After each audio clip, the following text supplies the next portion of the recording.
welcome to the Startup Espresso. I'm Hall T. Martin, the host of the show, where we talk about raising funding for your startup and the time it takes to have an espresso. I hope you enjoy this episode.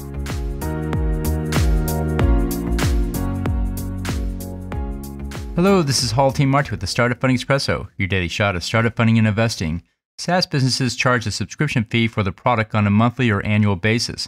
For those charging on an annual basis, the revenue generated at the beginning of the contract is considered unearned revenue. Unearned revenue is revenue received before the service actually occurs.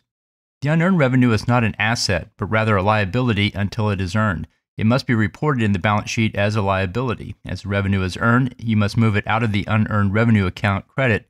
This is typically done on a monthly basis. In running a SaaS business, it's important to understand when to recognize revenue and how to account for it in the financial statements. Contact your accountant to help set up your books properly at the start of the business. Thank you for joining us for the Startup Funding Espresso, where we help startups and investors connect for funding. Let's go start us into today. Hall T. Martin is the director of Investor Connect, which is a 501c3 nonprofit dedicated to the education of investors for early stage funding. All opinions expressed by Hall and podcast guests are solely their own opinions and do not reflect the opinion of Investor Connect. This podcast is for informational purposes only and should not be relied upon as a basis for investment decisions.